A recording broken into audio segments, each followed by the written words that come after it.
Loading. System update. You are now part of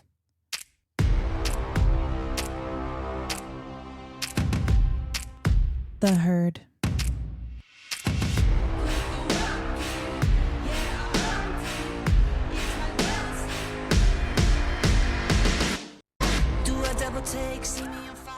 Hi guys, welcome back to Loading Her. I'm Haley Binkley. I hope everyone has had a good week so far. I have officially launched Loading Her to the world, and that was fun, and I appreciate all of the feedback that I've gotten from everyone. It's been so awesome. I was extremely nervous to share Loading Her with the world because I didn't know what to expect. And of course, you know, that voice creeps in and tells you you're not good at something, or everyone that hates you will come out of the woodworks and be mean, or, you know, just how that voice of fear comes across and likes to be mean, and my inner critic, if you will. And I have received nothing but love and support, and I am so excited for where I see Loading Her going. I really think that it is something that is going to be a movement for women, and I am just so excited to see where it's headed. I have so many big ideas for this brand and for this podcast, so I thank you for your support and for tuning in each week, liking, subscribing, commenting, everything that I've received from you guys. Thank you so much. I feel the love, and I'm super excited. So every week we talk about growth, about becoming, about building ourselves into the women we want to be. Today, I would like to share the other side of that journey, which is the hard, invisible stuff. And I forget that it's there until it creeps up on me, or until something happens that reminds me of what I've been through, or what it means to have PTSD and what it means to be a survivor of some of the things that I have talked about on past episodes. I've been thinking about this week what I should talk about, because I have this huge fear of I'm going to run out of things to talk about. And so I start my week observing what's going on in my life and what thoughts I'm having, what fears I'm having, just trying to be present and pay attention so I can figure out what my next topic should be. And like I feel like I've said with this podcast, is that I felt a calling to this space. So I keep just kind of letting the universe guide me through my topics and through things that I feel a calling to, and also to things that I wish that I had somebody to talk to me about when I was going through the hardest parts of my life, and things that I was struggling with and continue to struggle with. So I want to talk about PTSD. And for me, that looks like many different versions of PTSD, because I think I have been through many different versions of trauma, different levels, if you will. So, as I told you guys, my survivor story, surviving through not only my attack, but some abusive relationships, I now live with PTSD. And before I get into what I want to talk about today, I would like to make it clear that I'm not a therapist. I'm not a doctor. I'm just sharing my experiences with you guys. And I hope that it connects with someone else out there who might feel the same. So consider this a safe space and not medical advice. So I would also, with that being said, like to give a gentle heads up. This episode might touch on some sensitive topics. If you need to take breaks or skip around, please do whatever feels right for you. So,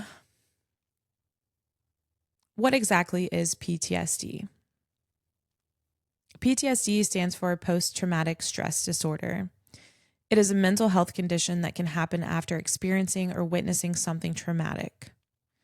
People often think of soldiers or war when they hear PTSD, but sadly, it is a true story for many of us. And it can also come from abuse, accidents, sudden loss, natural disasters, or even long-term stressful situations. So it shows up differently for everyone. Some people have flashbacks or nightmares. Some avoid certain places or people. And some are constantly on edge or are hyper aware. And sometimes it looks invisible, like you seem fine on the outside, but inside your body, you're in survival mode. And for me, it doesn't show up every single day. When it does, it's real. And it's taught me so much about myself in my healing journey. So that's what I want to dive into today. For me, PTSD is silent. I know everyone is different. So I am just speaking on my experience with it and what I know about it in my body and no one else. So before I was even attacked, when I came out of these abusive relationships, especially my first relationship with the boy that I moved to Florida with, I didn't realize the damage that he had done to me psychologically, emotionally. And I personally think of it as almost like a brainwashing situation. Because it was in such formative years in my life, I was young. I didn't know. It was my first real relationship. So I just didn't know. I didn't know the damage that was being done to me that I would have to live with long term. So getting out of this abusive relationship, I carried parts of that trauma with me onto my next relationships. And I had just thought in my young mind that this is how you love. This is how you have a relationship. This is me and this person may hurt each other at times, but he says he loves me and he's all I have. So why wouldn't we try to make it work? This is love. This is my relationship. You're supposed to do everything you can for the people you love. So I went into my next few relationships having a lot of relationship trauma that I wasn't fully aware was there. And even after my parents' divorce, I had abandonment issues that I think showed up in that abusive relationship, which made me feel like every time we broke up or every time he left me for another girl or wouldn't answer my phone calls, it was the end for me. We were done. He was never going to talk to me again. It was this pain and anxiety and stress that I would feel in my stomach, like I was going to get sick to my stomach. And it overcame me. It made me feel like I was losing everything, like it was the end of the world. And I think that person used it to their advantage because it was very obvious how much I cared for this person. It was very obvious how much pain I was in when this person would hurt me. And I really think that that person enjoyed having me obsessed, essentially. So it was like everything was good. I got trapped into this love, and then this person would just string me along. And it was painful. So I carried that pain and those abandonment issues into other relationships that I had in the future. And also, the people that I ended up with in the future had their own stories and their own versions of PTSD or relationship trauma. So really, it just becomes a mix of everyone having their baggage and us trying to figure out how to be in a relationship with someone who has this baggage. And sometimes that can come across as being clingy. For me, that's absolutely how it would come across, is that I was clingy and controlling because I just needed to feel safe. And it was almost like this feeling of stress, very high stress for me, trying to figure out where I was safe and if this person was going to stay, if they were going to leave, if they were going to make me look stupid by cheating on me, if they were going to go behind my back, if they're laughing with someone at me behind my back because they're cheating on me or having a secret relationship with someone. And that is something that I have carried through a lot of my relationships up until the relationship that I'm in now. Even the beginning of our relationship, I was like this. Granted, there are other details that led me to feeling this way. Obviously, my body knew that a lot of these environments that I was in were unsafe. And it was hard to differentiate between my anxiety and my body being like, no, we got to get out of this. This isn't where we need to be. This could potentially hurt you. We could end up heartbroken again. Because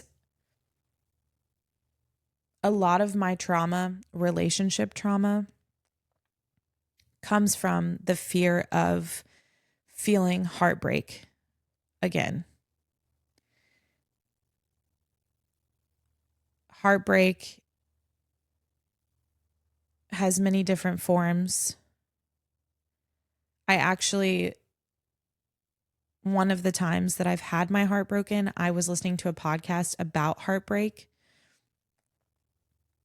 And I can't remember the name of the podcast because this was a few years back, but I remember my heart was broken. It hadn't been broken like that in a while. So I obviously had the tools from feeling heartbreak in the past, knowing that feeling, thought I was far away from the feeling because I had been single for so long and didn't really let anybody in close enough to make me feel that pain. So when my heart broke this last time, a few years back, I just remember I couldn't eat, I couldn't sleep. But when I did sleep, it was like the only relief that I could find. And I would just, the most I could do was pick myself up, go outside, and lay in my yard in the sun. Because the podcast that I was listening to about heartbreak was saying like vitamin D will help, getting fresh air will help. And so I just remember being so devastated and hurt. And I was doing anything that I could to not feel this terrible pain of losing someone that I loved. And in this podcast, she was talking about how your brain doesn't differentiate the pain of, I'm sorry, Wallen. No, sir. I'm sorry, my dog just picked up one of my shoes and carried it over to his bed right in front of me just so he could lay with it. He's not even chewing on it. But she said your brain doesn't differentiate the pain of losing someone from heartbreak and the pain of losing someone from death. So it is like you're overcome with grief either way because it feels like a loss and it feels scary. And for me, the road that I saw in my mind with this person, this future that I saw with this person, that was all gone. It was like my expectations for this relationship was gone. So I was very sad. And I thought that was the end for us. We actually ended up figuring everything out and are still together today. But like I said, we had a rough start. But that's the last time I remember feeling this heartbreak. So I would go into relationships with the fear of this person's going to hurt me again. And I would do everything to try to, for one, not look stupid. That was one of my biggest fears, was like somebody's going behind my back, making me look stupid by cheating on me, when really anyone who cheats on you is not making you look stupid. They're making themselves look stupid. And that was something that I had to learn later on in life. But in my younger years, in my younger relationships, I felt like I was stupid because these boys were going behind my back and hanging out with other girls. And I was the stupid one because I didn't know. And they had inside jokes, or they would post pictures on their Facebook of them all hanging out, and I had no idea that they were together. And it was just, it was the mind of a child, you know, you you live and you learn. And I really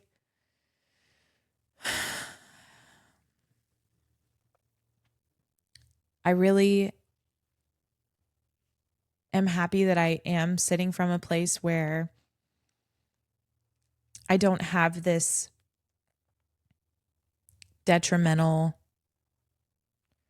feeling of fear and anxiety in my relationship that I'm in today.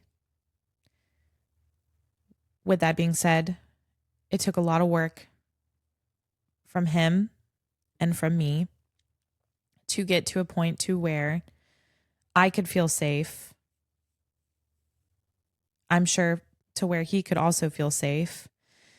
But this is my perspective. So I'm going to speak from my perspective. Maybe eventually I'll interview him and we can hear his perspective. But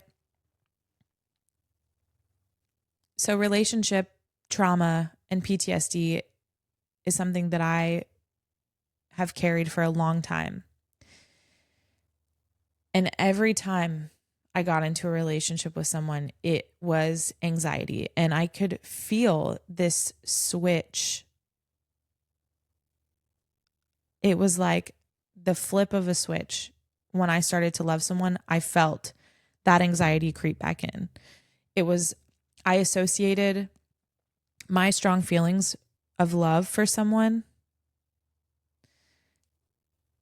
with anxious feelings, with fear, with pain.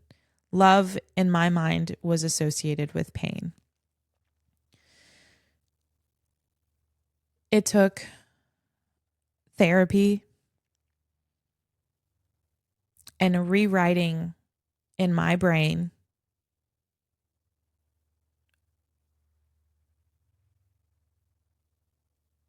what trust meant. Because it took for a long time, trust was a very foreign concept to me. I remember talking to my therapist about trust, and she's like, you just have to trust him. And I was like, what do you mean? Like, I have to sit here and hope that someone has my best interest in mind as they go through the world? That's crazy. Why would anybody have my best interest in mind? Especially a man.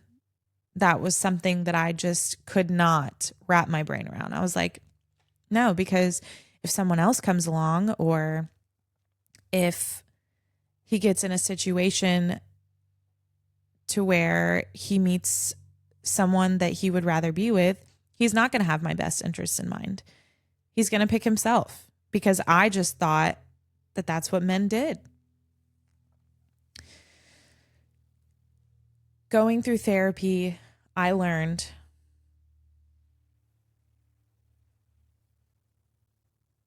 how to rewrite trust and what that looked like for me. It's almost like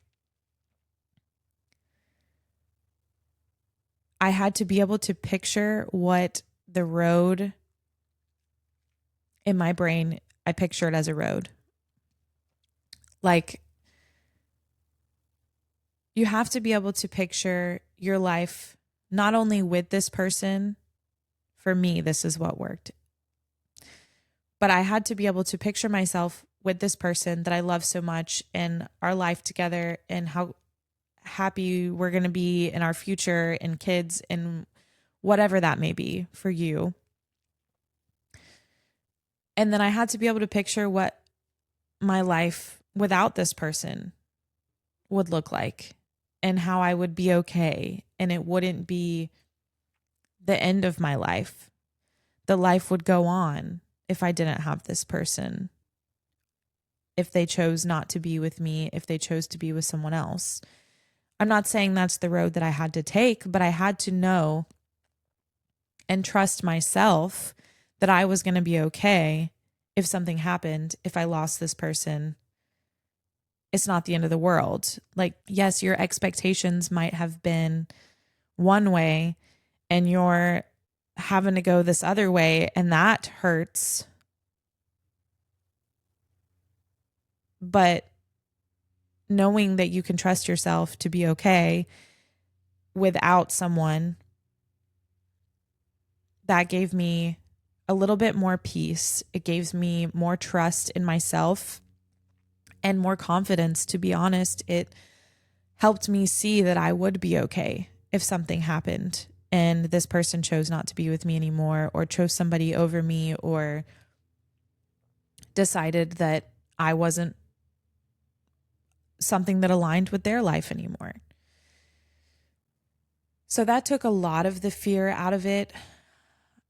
I do still live with anxiety in the form of, now that I've found this person and it feels safe and like a healthy environment where I look forward to being at home with this person, or we can go out and do stuff and separately, and it doesn't feel like he's going to go do something wrong.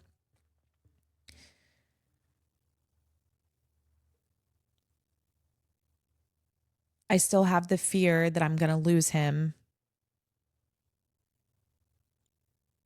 Like something's going to happen to him, like he's going to get sick or hurt or something along those lines. So that anxiety is still there. It's just not the anxiety of this person's going to do something to hurt me. I don't feel that way anymore. And that took a long time for me to feel that peace. And a lot of work, a lot of me just telling myself internally that you're going to be okay. It's going to be okay. It's going to be okay. And some days it still creeps up. Some days it feels uneasy where I have that anxiety again. And my throat is usually where I feel it. And in my chest, like I can't take full breaths. And when it does creep up, I try to put on meditations or calming music. I try to find, I want to say the Hertz, so I want to say it properly, because it is right here in my Spotify.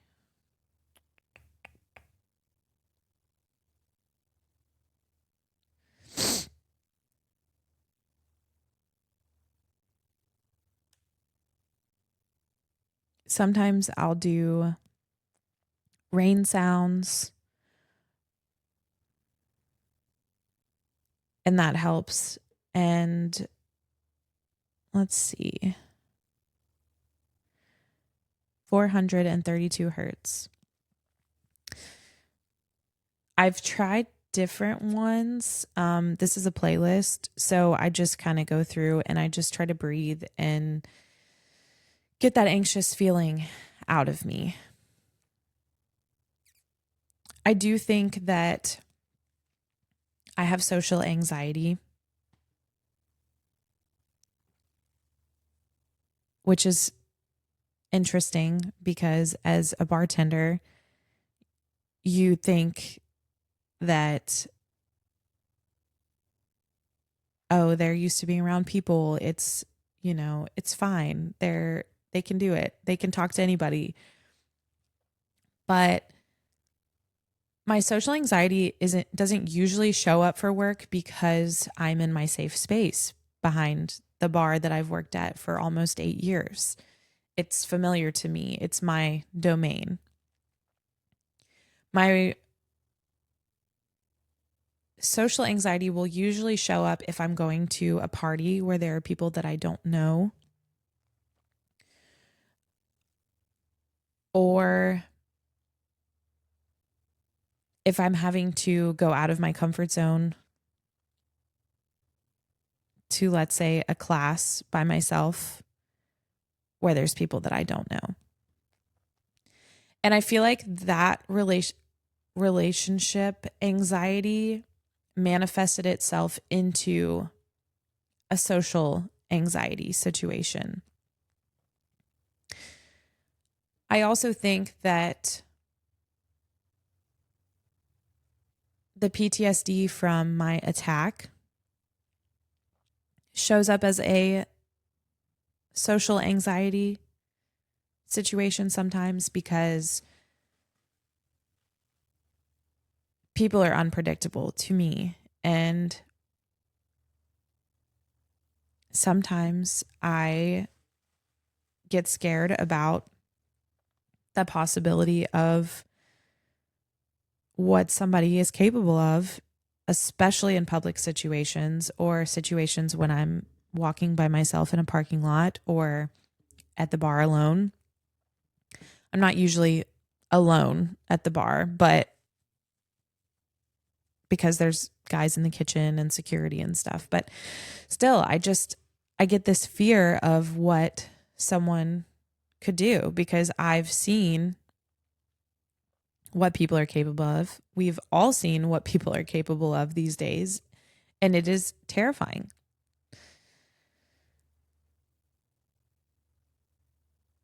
My PTSD mostly shows up in the form of sounds. I get triggered the most by, I believe, sounds and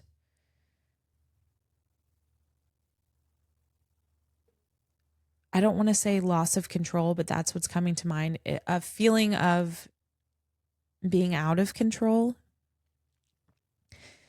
And it's not that I need control over every situation. Okay, this is a better way to explain it.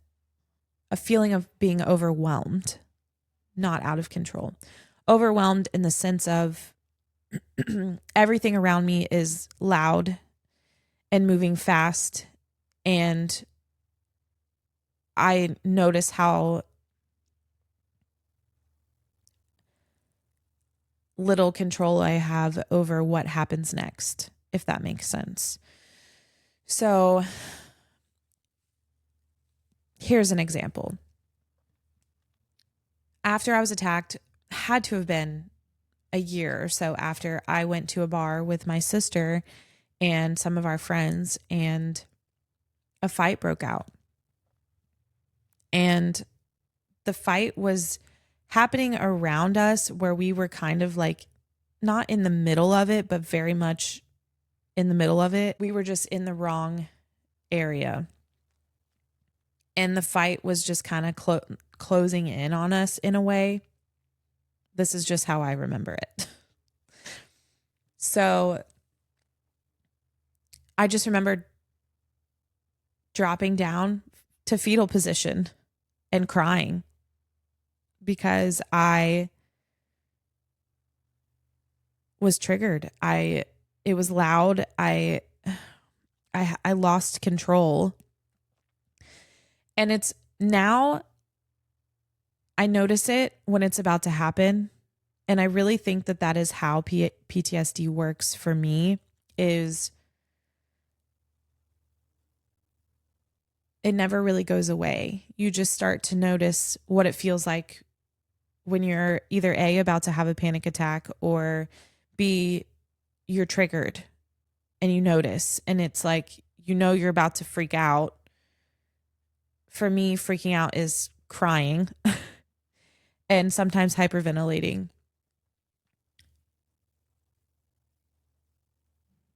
But I just dropped down into fetal position and just remember crying until it was over.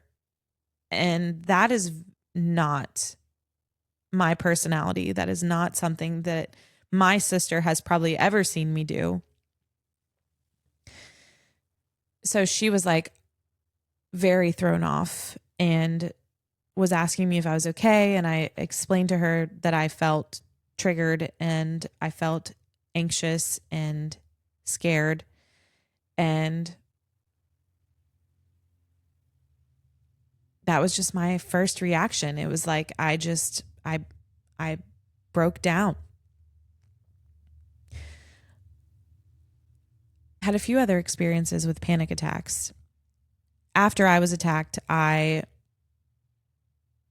thought it would be a good idea to go to the shooting range and learn how to shoot a gun that my boyfriend at the time had purchased for me as a gift, and I was super excited about it. I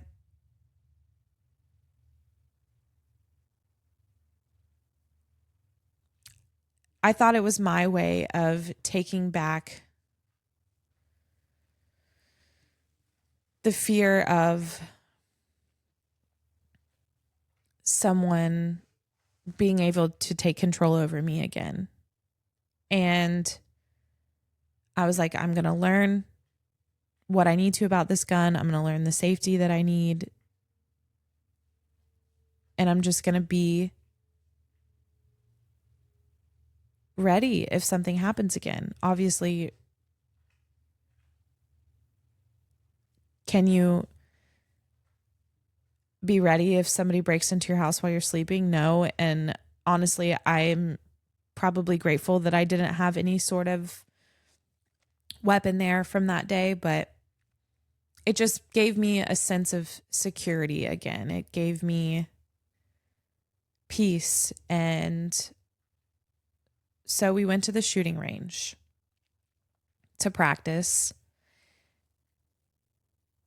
And I remember picking out my target, and the target that I picked was shaped like a man. And I was like, okay, I'm going to be ready. You know, next time something happens, I'm going to practice on this target. And I just remember we were in an indoor shooting range, and there were other people shooting around us, and it was just pop, pop, pop, loud gunshots around me. And I just immediately felt unsafe. Was like, any of these people could just turn and shoot me at any point. And I was triggered. And I went outside, and I remember having a panic attack in the parking lot and not being able to breathe and having to talk myself down from this panic attack. And it was just so sudden, and I wasn't expecting it. And I had only ever had one other panic attack. So I didn't know.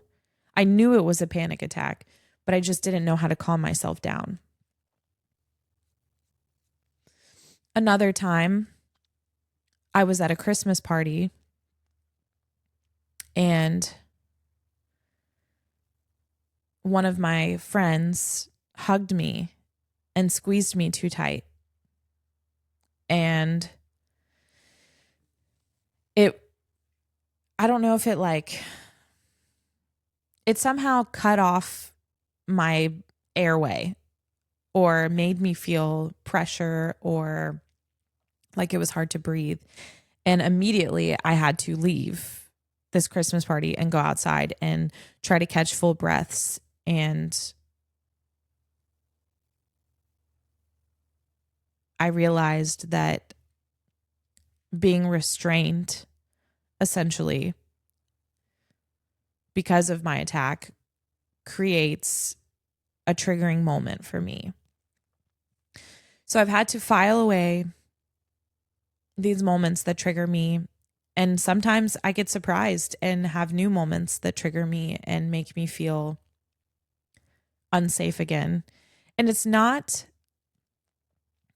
like I feel unsafe in my mind, like, oh, I'm unsafe. It's like my body feels unsafe and I react without thinking. Now that I have lived with PTSD for, let's see,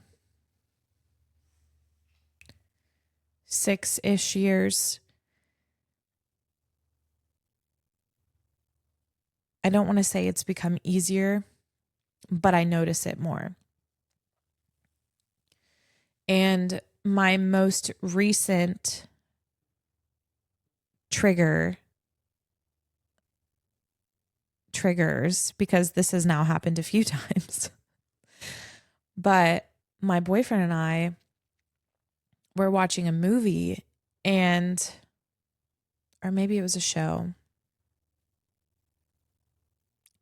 and someone was getting attacked or beaten, and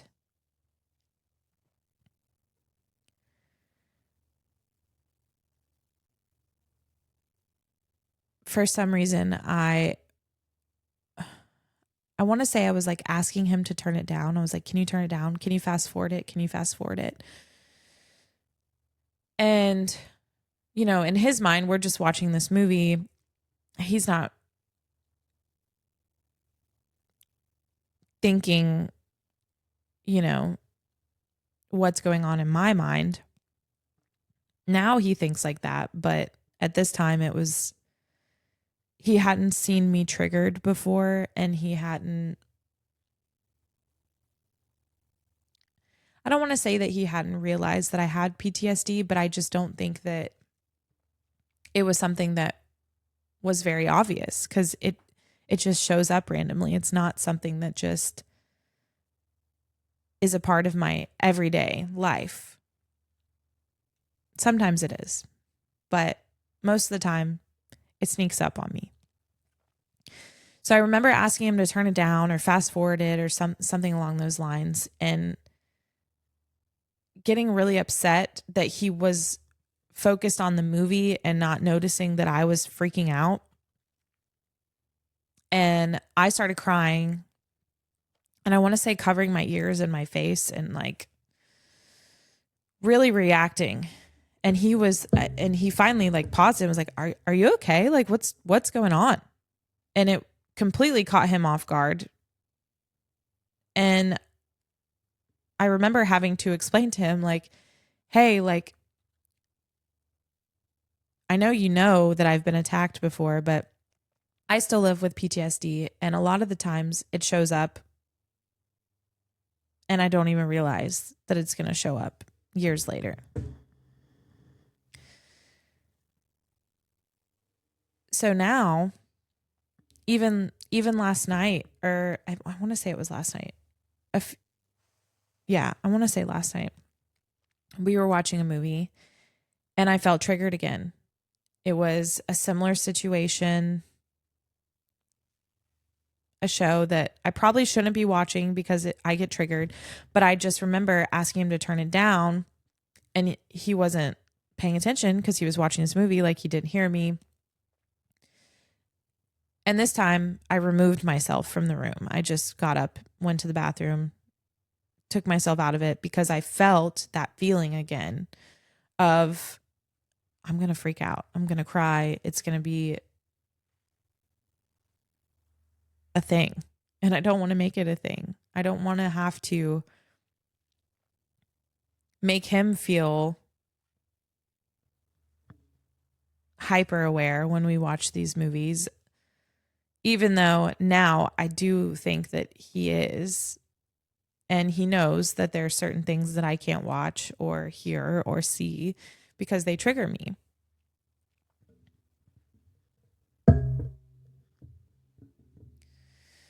So it's definitely this dark cloud that exists in the background. And it does affect my confidence and how I see myself.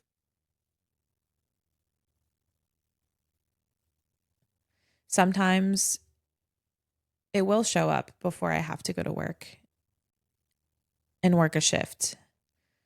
And sometimes I don't feel like talking to people or sharing my energy with people when I'm feeling this way. Sometimes it makes me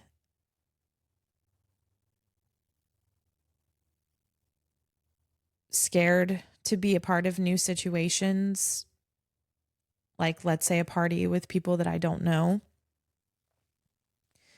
because it affects how I see myself. I wonder if I'm going to have a panic attack. I wonder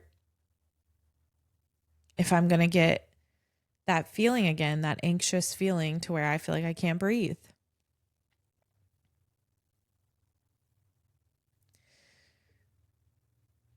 PTSD shows up for me in how I trust people. It makes me hyper aware of what could go wrong. And sometimes that makes it harder to fully relax and just be in the moment. I have started to wear earplugs in situations like movie theaters and at work because one of my main triggers is sound. I used to think that anxiety was something that people talked about for attention.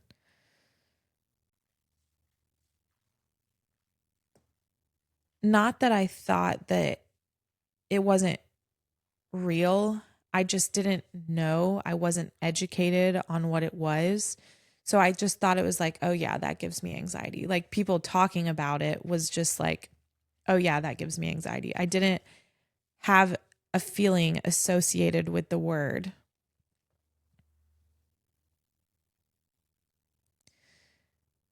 Because of my trauma, relationship, attack,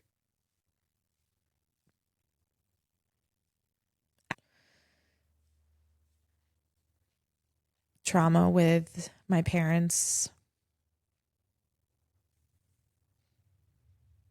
I now know that anxiety is real and it is something that I live with. Not every day, but most days. And I used to think that PTSD made me weak. I still sometimes have to remind myself that that's not the case. I have to remind myself that it is a part of my story. It is something that has reshaped me. My day to day looks a little different than it used to.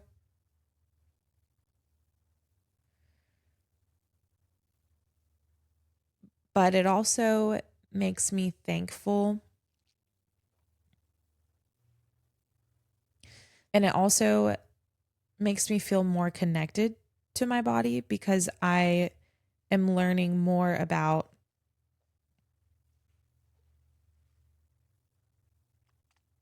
where my boundaries lie, what makes me comfortable, what I'm willing to put up with. PTSD, anxiety,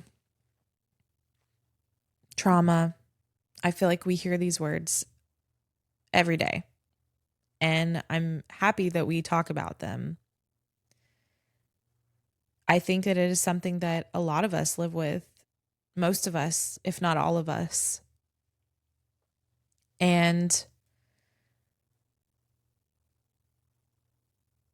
I feel people are starting to talk more about it. And I think that's amazing. I think that there's no reason that we shouldn't, because it is the human experience. It is part of life. We go through things that hurt us and we pick ourselves up and we heal and we grow. And it is just a part of life. And there's no reason we should be ashamed for feeling and for being human and for being scared.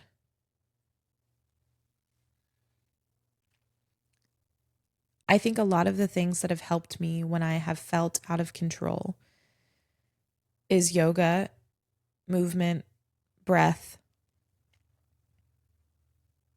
being aware of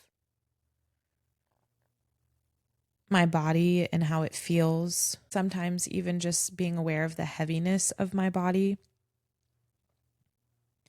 and what it feels like to sit in a chair or rest your hands on your legs. Just feeling that awareness of being in your body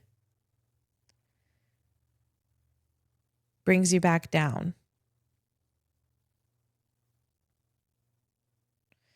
I also think talking about it has helped me. It has helped my relationship. I got to a point to where I just would share how I was feeling, what I was going through, to give him an understanding of what I needed from him when I felt triggered. Every day looks different. Healing is not the same for everyone. It isn't a pretty journey.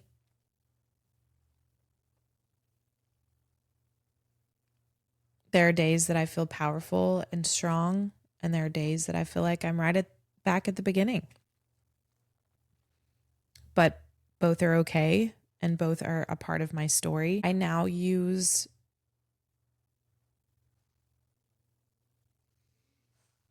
it to my advantage of knowing where my strengths are, where my weaknesses are,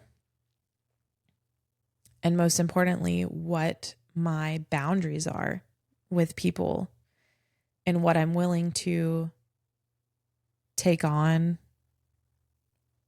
what I'm willing to carry for other people, and really what my boundaries are for myself. The alone time that I need, self-care, journaling, moving my body as often as I can.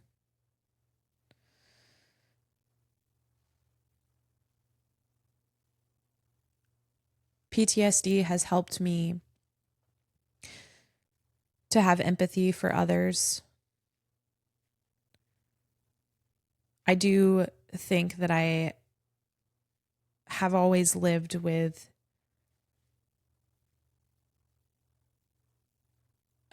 I want to call it severe empathy because it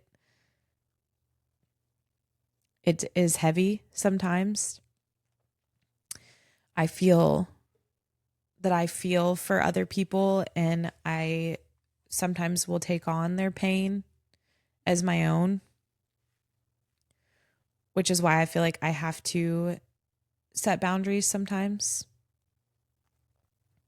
But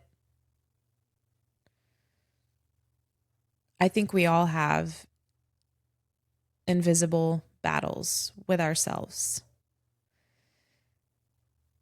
And that is one of the reasons that I am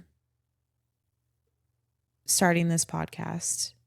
That's what I want Loading Her to be. I want it to be about empowerment. Not that that means that we don't struggle sometimes. It means we show up for ourselves even though we're struggling, even though it feels heavy. And to me, Loading Her is turning my pain into power, my scars into stories, and refusing to let the hard parts define me.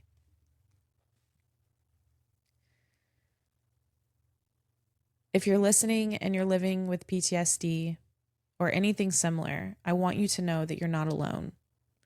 You're not broken. You're stronger than you realize just by showing up every day, even if it's something small. I invite you to share your stories with me.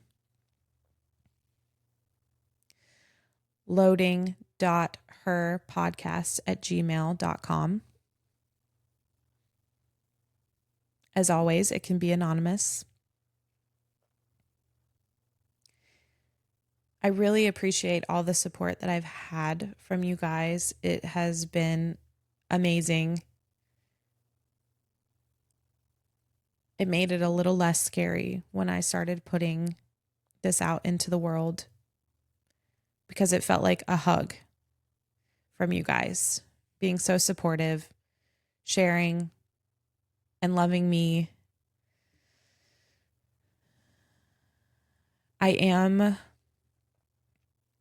working on the outline for my next episode. I hope to have a guest on with me. We are going to talk about her amazing birth story. She is somebody that I have always looked up to. Even back before she even knew who I was looking up to her. So I'm really excited to have her on with me. Thank you guys for holding space for me to talk about what's scary, what I'm going through. I hope today's episode resonated with you and made you feel heard or seen or like you weren't alone. And I really, really appreciate all the love and support, guys. Until next time, I'm Haley Binkley. We'll talk soon. Love you guys. Bye.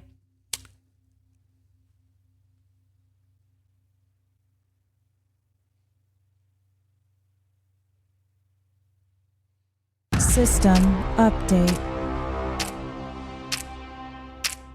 You are now part of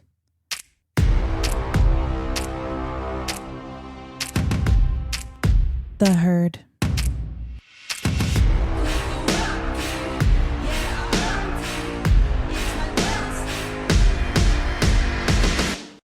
Do a double take, see me on fire, see that I can't break.